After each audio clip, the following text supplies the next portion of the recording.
The sweet silver bells all seem to say, throw cares away.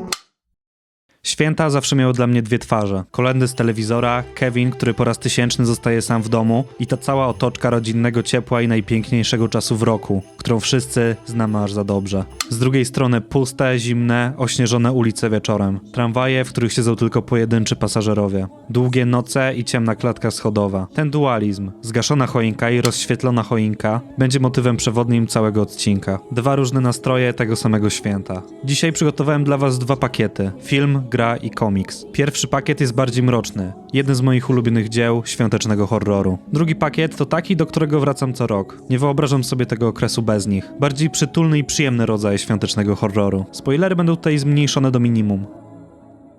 Black Christmas z 1974 roku to kultowy slasher. Jeden z tych, które najbardziej zapadły mi w pamięć. Głównie przez to, jak niepokojąco realistyczne było zagrożenie. Akcja dzieje się w akademiku dla dziewcząt. Atmosfera świąt jest wszechobecna. Dziewczyny zamierzają się bawić i korzystać z przerwy od nauki. Wszystko byłoby idealnie, lecz nagle zaczynają się telefony. Zdecydowanie jeden z najbardziej posranych momentów filmu. Anonimowy rozmówca dzwoni do domu studenckiego. Najpierw jest po prostu wulgarny i obsceniczny, ale z czasem staje się coraz bardziej dziwny i brutalny. Bohaterki próbują to zignorować, obrócić w żart, ale gdzieś z tyłu głowy zaczyna rodzić się pytanie: kto to jest, czego chce i jak daleko się posunie. To właśnie od tych głosów po drugiej stronie słuchawki zaczyna się prawdziwy horror. Jeszcze zanim wydarzy się cokolwiek spektakularnego. Dziewczyny zamknięte są w akademiku, jednak ich bezpieczna przestrzeń jest co chwilę naruszana. Film rozpoczyna się z punktu widzenia mordercy. Zbliża się do domu, wspina po ścianie, zagląda przez okno, jakby po cichu wślizgiwał się do środka. Od pierwszych sekund wiemy więcej niż bohaterki. Ktoś obserwuje ten dom, zanim one w ogóle zdążą zauważyć, że coś jest nie tak. W końcu intruz dostaje się do środka, wspina się na strych i tam znajduje swoją kryjówkę. Miejsce nad ich głowami, z którego może słyszeć wszystko i widzieć fragmenty ich życia, pozostając całkowicie niewidocznym. To otwarcie świetnie ustawia cały film. Zanim poznamy imiona bohaterek, zanim usłyszymy pierwszy telefon, dostajemy prostą informację. Zagrożenie może przyjść w każdym momencie. Dzięki temu nawet zwykłe sceny są później niekomfortowe. Cały czas pamiętamy, że gdzieś ponad nimi, poza kadrem, ktoś na nie czyha. Black Christmas jest subtelnym slasherem. Możemy spodziewać się, że prędzej czy później morderca zaatakuje. I faktycznie, zabójstwa zrobione są tu porządnie, ale horror wychodzi mniej z gore, a bardziej z niepokojącej atmosfery. Cały czas można mieć poczucie bycia obserwowanym. Kamera często sugeruje obecność kogoś jeszcze, ale rzadko pokazuje go wprost. Najmocniejsze w tym filmie jest też poczucie bezsilności. Studentki zgłaszają niepokojące telefony i zniknięcia, ale policja reaguje z opóźnieniem. Dorośli bagatelizują problem, traktują je z góry. Później jednak rozpoczynają dochodzenie, które stanowi dużą część filmu. Jedynym wglądem w psychikę mordercy po drugiej stronie telefonu są jego monologi, którymi straszy studentki. Dzięki nim dostajemy poszlakę do rozwiązania zagadki. Nie mogę powiedzieć o tym filmie wiele, bo cała historia polega na następnych morderstwach, ale głównie też na tajemnicy tożsamości mordercy. Film dla mnie ma kultowe zakończenie, więc bardzo polecam dać mu szansę. Krampus to dla mnie jeden z najbardziej niedocenionych współczesnych filmów świątecznych. Pierwsze sceny Krampusa są świetnym streszczeniem całej filozofii filmu. Od razu pokazują, że będzie to opowieść o tym, co stało się ze świętami. Film otwiera się sekwencją w centrum handlowym. Rozgrywa się tam mała amerykańska apokalipsa, przy radosnej, klasycznej świątecznej piosence, co tylko wzmacnia kontrast. Film zdaje się mówić: tak wygląda wasza magia świąt w XXI wieku. Od razu mamy też ustawiony ton. Święta nie są tu spokojnym, rodzinnym czasem, tylko bitwą o towar i status. Ale co ważne, Krampus nie jest filmem cynicznym. Reżyser nie idzie w rejestry, święta są głupie, ludzie są żałośni, spalmy choinkę i wyłączmy kolędy. Wręcz przeciwnie. Pod całą tą satyrą na konsumpcjonizm i plastikową otoczkę kryje się bardzo szczere przekonanie, że święta mogłyby nadal coś znaczyć. Film nie wyśmiewa samej idei Bożego Narodzenia, tylko to, co z nią zrobiliśmy. Punktem wyjścia historii jest rodzina, która spotyka się na święta, choć tak naprawdę wcale nie ma na to ochoty. Kuzyni, wujkowie, ciotki, których widujesz raz w roku i nagle musisz udawać, że tworzycie spójną, szczęśliwą całość. Film świetnie łapie tę nerwową atmosferę, napięte uśmiechy i złośliwości przy stole. Postaci są jednym z moich ulubionych elementów całego filmu. Nie są tylko komediowymi karykaturami. Z jednej strony mamy bardziej ogarniętą klasę średnią, z drugiej głośniejszą, przaśną rodzinę kuzynów. Zdarzają się style życia, poglądy, ale nikt nie jest tu do końca potworem ani świętym. Pośrodku tego wszystkiego stoi Max, ostatni, który traktuje Boże Narodzenie serio. Jego list do Mikołaja nie jest listą zabawek, tylko desperacką próbą posklejania rodziny. Obok niego babcia wspomina tradycyjne niemieckie święta, jako prawdziwy rytuał, a nie tylko etykietę i otoczkę. W pewnym momencie kuzyni wyśmiewają Maxa i jego wiarę w święta. W tym momencie bohater przestaje wierzyć, że to wszystko ma sens. I właśnie wtedy, niemal jak w baśni, w świat wchodzi ktoś inny. Krampus. Prawdziwy horror dopiero się zaczyna. Krampus nie jest wymysłem tego filmu. W środkowoeuropejskim folklorze to istota, która pojawia się obok świętego Mikołaja, często w noc z 5 na 6 grudnia. Mikołaj nagradza grzeczne dzieci, Krampus karze niegrzeczne. Sam jest personifikacją tego świątecznego dualizmu. Dosłowny potwór, odwrotność świętego Mikołaja z Coca-Coli. Z tego miejsca polecam one-shot Hellboya pod tytułem Krampusnacht. To krótka i wspaniała opowieść o spotkaniu głównego bohatera z Krampusem. Fani Hellboya nie pożałują. Ale wracając, film bierze tę legendę i wrzuca ją w sam środek współczesności. Tutaj nie mogę powiedzieć za wiele, żeby nie wejść w terytorium spoilerów. Najważniejsze jest to, że film kipi atmosferą Bożego Narodzenia. Każdy kadr jest nasycony śniegiem, ozdobami i świątecznymi motywami. Tytułowy stwór za każdym razem, jak się pojawia, tworzy duże napięcie. Jest jednocześnie przerażający, monumentalny, ale też trochę bajkowy. Na film można spojrzeć też trochę filozoficznie. Krampus pyta, czy święta to jeszcze rytuał, czy tylko scenografia. Rytuał ma łączyć ludzi, porządkować emocje, dawać poczucie sensu. Scenografia tylko udaje, że tak robi. Ważne, żeby choinka wyglądała dobrze na zdjęciu. Stąd obecność Krampusa. On jest dosłownym wcieleniem wyrzuconej połowy świąt. Wszystkich lęków, frustracji i gniewu, które wyparliśmy pod warstwą reklam i prezentów. Dlatego do Krampusa wracam co rok. Jest brutalny, miejscami naprawdę niepokojący, ale jednocześnie ma w sobie coś z pokręconej współczesnej baśni. To film, który można obejrzeć z kimś, kto nie jest wyjadaczem horroru, ale ma ochotę na coś mroczniejszego niż kolejna komedia romantyczna z Netflixa. Nie wiem, czy to tylko ja, ale uwielbiam ten film bardziej niż wolę się przyznać. Chętnie gadałbym o nim jeszcze więcej, ale nie chcę psuć wam zabawy. Z segmentem growym miałem największy problem. Mało jest dobrych świątecznych gier, nie mówiąc już o świątecznych grach horrorach. Znalazłoby się parę związanych z samą zimą, ale wciąż to nie to samo. Od jakiegoś czasu szukałem jakiejś dobrej gry indie, ale większość z nich była kompilacją jumpscarów z morderczym Mikołajem. Dlatego opowiem dzisiaj o dwóch grach. Jednej, która jest świetnym horrorem świątecznym, a druga jest moją tradycyjną grą świąteczną, do której wracam co roku. Zacznijmy jednak od horroru. Still Wakes the Deep to dla mnie świąteczny horror zupełnie z innej strony niż to, co zwykle kojarzymy z grudniem. Wcielamy się w pracownika platformy wiertniczej na środku morza w latach 70. Trudno połączyć te nieludzkie warunki, jakie tworzy otoczenie, będące metalowym molochem pośrodku niczego, z przytulną atmosferą świąt. Jednak nawet tak nieprzyjemne, industrialne miejsce tworzą ludzie. Pracownicy starają się zachować chociaż pozór świąt. Ktoś wiesza nad stołówką tani łańcuch z lampek, ktoś stawia w kącie plastikową choinkę, która w normalnym salonie wyglądałaby smutno, ale tutaj, w otoczeniu kabli i rur, staje się jedynym ciepłym punktem w kadrze. Zamiast eleganckich dekoracji są kartki z domu przyczepione taśmą do metalowych szafek, w połączeniu z listami od rodzin. Od razu ta atmosfera przyciągnęła moją uwagę, bo nie ma tu miejsca na święta, wszyscy zajęci są ciężką pracą. Podoba mi się, jak wiele historii można wyciągnąć z samego otoczenia. Pierwsze wyjście na zewnątrz też robi wrażenie. Na myśl przyszło mi Alien Isolation. Miałem podobne odczucia patrząc za okno w kosmos, jak i na morze z platformy wiertniczej. Gdybym miał sobie wyobrazić miejsce na Ziemi, w którym najmniej chciałbym pracować, to ta platforma w latach 70. ze Szkotami byłaby w topce. Bohaterowie gry nie są jednak nieprzyjemni. Wręcz przeciwnie, współpracownicy i ich relacje z głównym bohaterem to mocna strona gry. Jeśli chodzi o fabułę, nie ma sensu zdradzać szczegółów, bo Still Wakes the Deep działa najlepiej wtedy, kiedy nie wiesz, co dokładnie czai się za kolejnym zakrętem. Sam trailer zdradza odrobinę Lovecraftowskiego twistu. Na początku wygląda to jak poważna, ale nadal normalna awaria. Coś, co mogło wydarzyć się w każdej tego typu pracy. Potem jednak groza przesuwa się w rejony, które nie mieszczą się w kategoriach zwykłego wypadku. Bohater, którym grasz, to zwykły człowiek z własnymi problemami, przeszłością i decyzjami, które zdążyły się na nim odcisnąć. Czuć, że wchodzi w tę historię z konkretnym bagażem. Platforma jest dla niego formą ucieczki od świata zewnętrznego. Gra m.in. buduje swój horror na klaustrofobii i izolacji. Architektura sama w sobie przyciska cię do ściany. Wąskie przejścia, mokre pomosty, półmrok, balansowanie kilka metrów nad przepaścią. Każdy korytarz za chwilę może się zawalić, zalać albo zostać odcięty. Do tego dochodzi świadomość, że nie masz dokąd uciec. W nawiedzonym domu zawsze gdzieś z tyłu głowy istnieje myśl, że w ostateczności wybiegniesz na ulicę i zadzwonisz po pomoc. Tutaj nie ma takiej opcji. Wokół jest tylko morze, sztorm i obojętny świat, który nawet nie wie, że coś właśnie poszło nie tak. Jest w tym też prosty, egzystencjalny lęk. Co jeśli twoje życie sprowadza się do bycia trybem w maszynie, która w każdej chwili może cię zmielić i nawet nikt się o tym nie dowie. Platforma jest tu taka sama jak wiele miejsc pracy w realu, tylko przerysowana do skrajności. Samotna, niebezpieczna, gdzieś na końcu świata.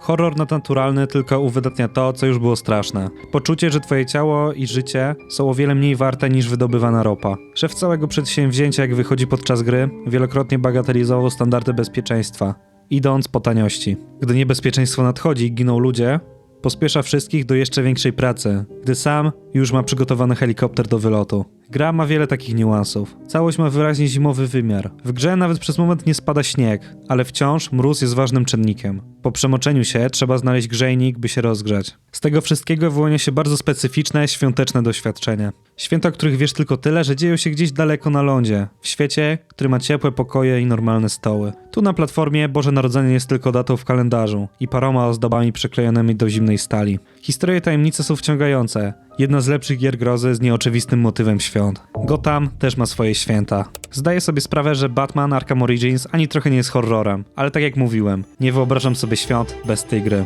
Dlatego postaram się przekonać jeszcze nieprzekonanych do zanurzenia się w tę mroźną, wyjątkową wersję Gotham. Zacznijmy od tego, dlaczego sama gra jest niesamowita, niezależnie od świątecznego klimatu. Arkham Origins to prequel. Batman jest dopiero na początku swojej przygody. To nie wszechwiedzący, opanowany detektyw, tylko facet, który dopiero buduje swoją reputację. Policja go nie cierpi, przestępcy nie do końca wierzą w jego istnienie, a Alfred otwarcie kwestionuje sens tego, że jego podopieczny zamiast siedzieć przy kominku, biega po dachach w Wigilię. Do tego dochodzi struktura fabuły. Gdzieś w mieście pojawia się zlecenie. Ogromna nagroda za zlikwidowanie Batmana. To zwiastuje noc, w której do Gotham zjeżdża cała galeria zawodowych zabójców i psycholi. Każdy ze swoją metodą. Gra świetnie wykorzystuje ten pomysł. Każda konfrontacja z jednym z nich jest trochę inna od poprzedniej. Między tym wszystkim masz klasyczne śledztwa, analizy miejsc zbrodni, rekonstrukcję wydarzeń, łączenie tropów. System detektywistyczny. Te sceny, w którym przewijasz nagranie zdarzenia, oglądając je z różnych kątów, daje ci poczucie, że faktycznie coś tu rozpracowujesz, a nie tylko idziesz od znacznika do znacznika. Walka dalej jest tym samym, za co ludzie pokochali serię Arkham,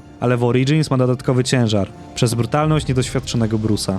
Wiele gier nie straciłoby nic, gdyby odjąć element świąteczny. Popatrzmy na Spidermana Miles Morales. Oprócz paru momentów rodzinnych, święta mogłyby zostać zmienione po prostu na zimę. Tutaj jest zupełnie inaczej. Cała gra dzieje się w jedną noc, w Wigilię. Śnieg sypie bez przerwy, wiatr wieje między kamienicami. Na ulicach wiszą dekoracje. Miasto jest w dużej mierze wyludnione, bo normalni ludzie siedzą w domach. Dla mnie Batman Arkham Origins idealnie wpisuje się w świąteczny zestaw, właśnie dlatego, że łączy te trzy rzeczy naraz. Jest świąteczną, niedocenioną grą z ciekawą historią o wczesnym Batmanie. Jest wizualnie i klimatycznie totalnie świąteczna, a przy tym potrafi w kilku momentach naprawdę zbudować napięcie i lekką grozę, nie wchodząc w spoilery. To gra, która przez długi czas była traktowana po macoszemu. Krytykowano ją za to, że nie jest tak odkrywcza jak Arkham Asylum, ani tak dopracowana jak Arkham City. Ale jeśli szukasz czegoś, co w święta da ci jednocześnie śnieg, nocną miejską samotność i poczucie, że ktoś musi pilnować porządku, gdy reszta świata siedzi przy stole, to Gotham w Wigilię nadaje się do tego idealnie. Jak mówi słownik języka polskiego, dewiant to osoba przejawiająca odchylenia od normy. Gdy myślimy o dewiantach, zazwyczaj przychodzi nam do głowy zboczeniec, morderca. Dewiant Jamesa Taniona bierze to słowo, cały ten ciężar nienormalności i robi z niego świąteczny, krwawy horror, by opowiedzieć zaskakująco zniuansowaną historię o mordercy przebranym za świętego Mikołaja. Nad ośnieżonym Milwaukee krąży postać przebrana za świętego Mikołaja, która dokonuje potwornych zbrodni na młodych mężczyznach. Pół wieku później młody twórca komiksowy o imieniu Michael odwiedza w więzieniu rzekomo mordercę dewianta. Człowieka, którego opinia publiczna dawno skazała, choć on sam uparcie twierdzi, że jest niewinny. Gdy nadchodzi kolejne Boże Narodzenie, dawne wydarzenia zaczynają odżywać. Morderca z lat 70. powrócił do zabijania w 2023 roku. Komiks ma w sobie coś z dobrego filmu kryminalnego. To zresztą można zobaczyć od pierwszego rzutu okiem. Panele wyglądają tutaj jak stopklatki z brudnego, ziarnistego filmu. Na myśl od razu przyszedł mi David Fincher. Obrazki mają mroczny, bardzo zimowy klimat. Co jakiś czas przerywany jaskrawymi kolorami. Na przykład czerwień, stroju Mikołaja, świątecznych światełek czy krwi. Te makabryczne sceny zajmują całą stronę i przez jaskrawe kolory wyglądają, jakby miały zaraz same wyskoczyć z kartki. Historia skacze między teraźniejszością a retrospekcjami morderstw. Ważnym wątkiem historii jest mężczyzna odsiadujący wyrok za świąteczne morderstwa. Jego historia i relacja z głównym bohaterem. Jak się okazuje, mężczyzna, który odsiaduje karę, miał zdjęcia młodych ofiar. Sam zarzeka się, że może i był zamieszany w sprawę, ale nigdy nikogo by nie zabił. Mówi, że przez sam fakt jego homoseksualizmu stał się kozłem ofiarnym, ale nie jest mordercą, za którego jest uważany. I tutaj wraca wątek z początku segmentu. W tym miejscu znaczenie terminu deviant robi się dużo mniej wygodne. Główny bohater jest gejem, a pierwszy raz o homoseksualizmie dowiedział się przy doniesieniach o mordercy dewiancie. Sam w dorosłym życiu często bywa traktowany inaczej niż inni, jak tytułowy dewiant. Przez to historia mordercy sprzed lat jest dla niego tak ważna.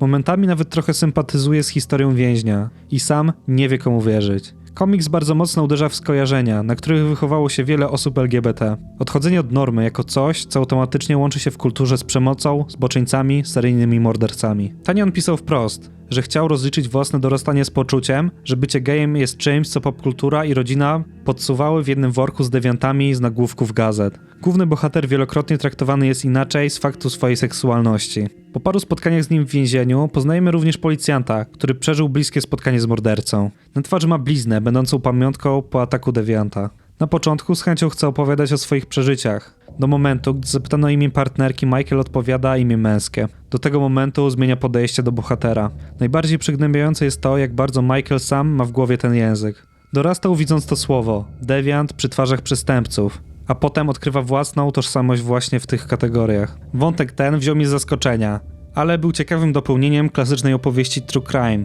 wymieszanej z groteskowym slasherem. Historia skręca później w ciekawe tereny przez zwroty akcji, więc polecam samemu zajrzeć do środka tego komiksu. Nie ma nic lepszego niż stara dobra antologia komiksowego horroru. Dlatego co święta rozglądam się, czy wyszło coś nowego. Pierwszym komiksem, który tutaj omówię, jest one shot od EC Comics pod tytułem Shiver Suspense Stories. To dokładnie ten rodzaj komiksu, który jest esencją świątecznego horroru. To współczesny powrót do ducha starych EC Comics. Krótkie, samodzielne historie, każda z prostym, mocnym pomysłem. Każda kończąca się mrocznym twistem. Jak dla mnie plusem jest to, że nie biorą się zbytnio na poważnie. Święta są tu kluczem. Zachowują idealny balans między humorem a grozą. Uwielbiam brać sobie kubek kawy, siadać wieczorem i czytać kolejne krótkie historie, które wyglądają jak stary, amerykański świąteczny sen, tylko z dodatkiem krwi, zemsty i bardzo złośliwego poczucia humoru. Dla mnie sama radość. Opowiem o jednej z paru historii, by zaciekawić do przeczytania całości. Pierwsza pod tytułem The Last Ornament opowiada o czeskiej staruszce, którą dzieci chcą przedwcześnie uśmiercić.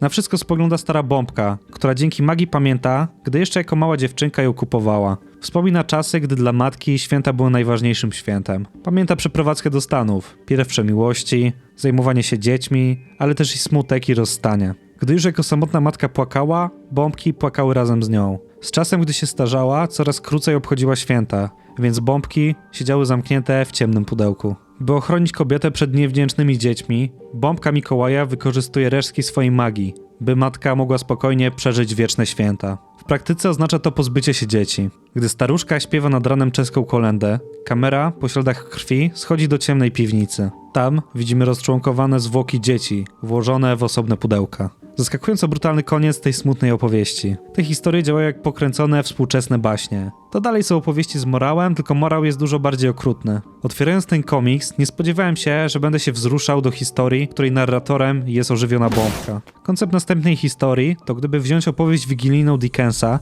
i dodać wątek podróży w czasie. Także bardzo polecam to przeczytać, ale to jeszcze nie wszystko. Bo następnym komiksem, jaki wpadł mi w ręce, było I Saw Santa. Kolejna zaskakująca, świetna historia. Pomysł jest taki. Detektywi znajdują groteskowe miejsce zbrodni. Cała rodzina została zdekapitowana, a ich głowy zostały zapakowane w prezenty. Twist polega na tym, że detektywi dostrzegają ślady krwi wychodzące z kominka. Jak się okazuje, faktycznie. Święty Mikołaj był na miejscu zdarzenia, ale jako świadek. Widzimy go później kompletnie zdewastowanego tym, co zobaczył. Wraca na biegun północny, gdzie grupa elfów stara się dowiedzieć, co się stało. Na miejscu zbrodni morderca zostawił list, zaadresowany osobiście do Mikołaja. Ten koncept tak mi się spodobał, że musiałem to przeczytać. Historia jest szalona, mroczna, z odrobiną czarnego humoru. Nie mogę się doczekać, aż przyjdzie mi ostatni komiks i dowiem się zakończenia. I tu nasza świąteczna przygoda dobiega końca. Na koniec parę słów ode mnie. W tym roku zdecydowałem się na start tego kanału. Chciałbym wam wszystkim podziękować za poświęcenie czasu na posłuchanie mojego gadania o horrorze. Nie mogę uwierzyć, że w tak krótkim czasie znalazłem parę osób, które chcą mnie posłuchać i pojawiają się chwilę po wypuszczeniu filmu. Wiecie, kim jesteście i z tego miejsca pozdrawiam was serdecznie. Chętnie kontynuuję rozmowy z wami w komentarzach. Jest mi niezmiernie miło i zamierzam kontynuować twórczość. Postaram się wypuszczać więcej filmów. Jeśli dotarłeś, widzu, do tego momentu, zostawiam małą zapowiedź, o czym będzie następny film. Wesołych świąt i szczęśliwego nowego roku. Ja na razie zostaję w Solar Zone. Do następnego. What was it? The hunt? The blood? Or the horrible dream? Tonight, Gammon joins the hunt.